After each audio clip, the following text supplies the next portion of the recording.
안녕하십니까, 김종현입니다. 여러분, 혹시 인터넷 전문은행을 아십니까?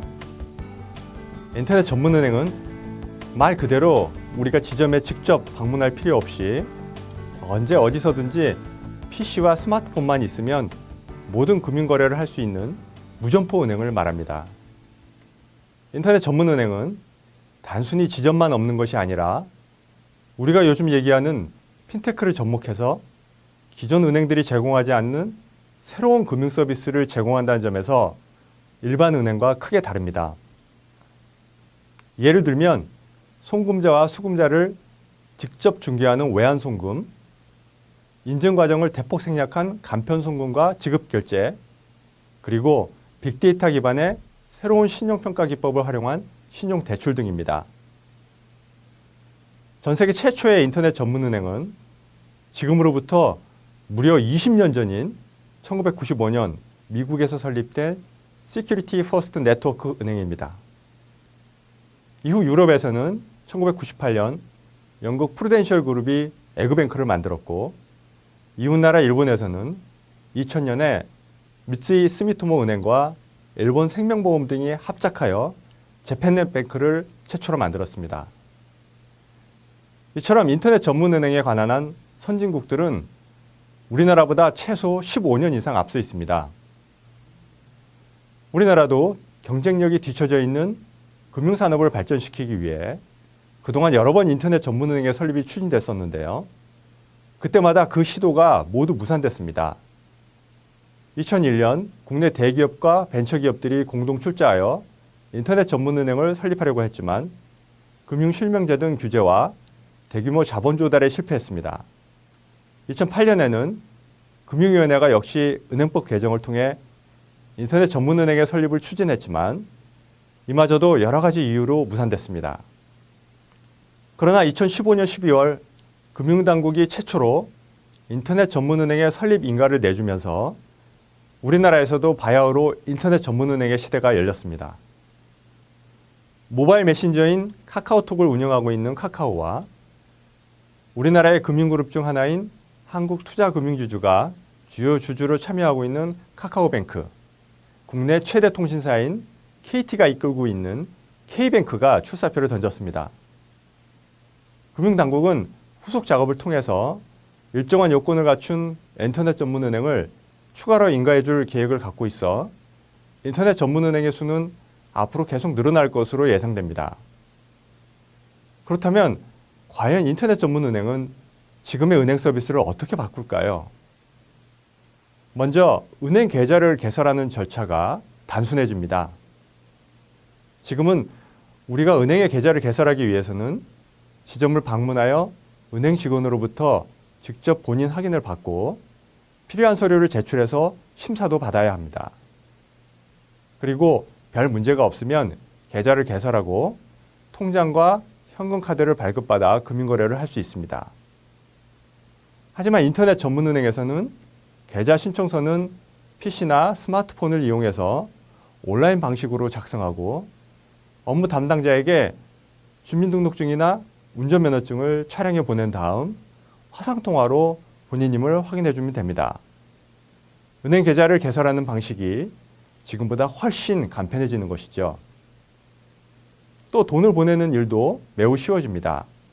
고객이 시중은행의 인터넷 뱅킹이나 모바일 뱅킹을 이용해 누군가에게 돈을 보내려면 사용하려는 기기에 공인인증서와 보안 프로그램을 깔아서 여러 번의 본인 인증 과정을 거쳐야 되지만 인터넷 전문은행은 간편 송금 방식을 도입해 앱상에서 이체 비밀번호 입력만으로도 송금을 할 수 있습니다. 게다가 시중은행에서는 무조건 상대방의 계좌번호를 알아야 돈을 보낼 수 있지만 간편 송금을 하게 되면 상대방의 계좌번호를 모르더라도 휴대폰 번호나 이메일 주소 또는 모바일 메신저의 아이디만 알아도 송금을 할 수 있습니다. 돈을 받는 사람에게 일일이 계좌번호를 물어볼 필요가 없는 것입니다. 예금 가입과 관리도 매우 간편해집니다. 시중은행의 지점에 가서 예금을 가입하려면 여러 가지 서류를 작성해야 하고 통장을 발급받아 거래 내역을 기록해야 하지만 인터넷 전문은행에서는 앱만으로 예금을 할 수 있고 거래 기록도 쉽게 조회할 수 있습니다. 예를 들어 카카오톡에 가입한 사람이 카카오뱅크에 계좌를 개설하면 카카오톡과 연동된 전자통장에 예금을 하고 거래 기록을 바로 조회할 수 있습니다.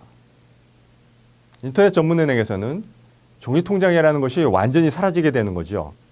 앞으로는 고객이 통장을 잃어버려서 재발급을 받거나 도장을 안 가져와서 원하는 거래를 하지 못하게 되는 그런 불편한 일은 없어지게 됩니다. 그것뿐만 아닙니다. 일반적으로 인터넷 전문은행들은 지점 운영비가 들지 않기 때문에 여기에서 절감된 비용으로 고객들에게 시중은행들보다 높은 예금금리를 제공합니다. 실제로 해외에서 운영되고 있는 많은 인터넷 전문은행들을 보면 예금금리가 다른 일반 은행들보다 많게는 1% 이상 높은데요. 고객 입장에서는 인터넷 전문은행에 돈을 맡기면 높은 수익률을 거둘 수 있어 좋습니다. 고객이 시중은행에서 대출을 받는 과정도 혁신적으로 변화하게 됩니다. 지금은 대출을 받으려면 은행 지점에 가서 필요 서류를 일일이 직접 작성하고 또 관공서에서 필요한 서류를 발급받아 같이 제출해야만 합니다. 하지만 서류를 제출했다고 대출을 무조건 받을 수 있는 것도 아닙니다. 최소 하루 이상 기다려 대출 심사를 받고 문제가 있을 경우에는 대출 승인이 거절되거나 다시 서류를 보완해서 지점에 제출해야 합니다. 아마도 대출을 받아보신 분들은 아시겠지만 여간 신경 쓰이는 일이 아니죠. 게다가 담보대출이 아닌 신용대출의 경우에는 은행으로부터 대출받기가 정말 어렵습니다. 하지만 인터넷 전문은행에서는 이러한 고객의 불편을 일거에 해결해 줍니다.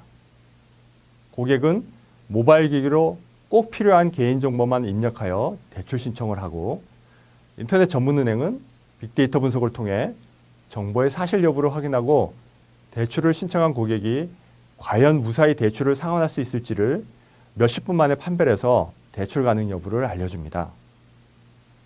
물론 대출 상품에 따라 꼭 필요한 서류는 우편으로 제출할 수도 있지만 시중은행과 달리 신속하게 대출 여부를 결정해주고 담보대출뿐만 아니라 신용대출의 경우에도 적정 이자율로 대출을 해주기 때문에 고객은 아주 편리하게 대출을 받을 수가 있습니다. 앞으로 인터넷 전문은행이 출현하면 우리나라 금융시장에 많은 변화가 일어날 것으로 예상됩니다. 상당수 고객들이 고금리를 주는 인터넷 전문은행으로 자금을 옮길 수도 있고 환전, 송금, 대출, 자산관리 등에서도 기존과는 다른 프로세스로 거래가 이루어질 것입니다. 그래서 최근 시중은행들도 모바일 뱅크를 잇따라 선보이면서 핀테크 기업과 인터넷 전문은행에 적극적으로 대응하는 모습을 보이고 있습니다. 여러분들께서도 앞으로 인터넷 전문은행이 바꿔나갈 새로운 금융세상을 한번 기대해 보면 어떠실런지요. 감사합니다.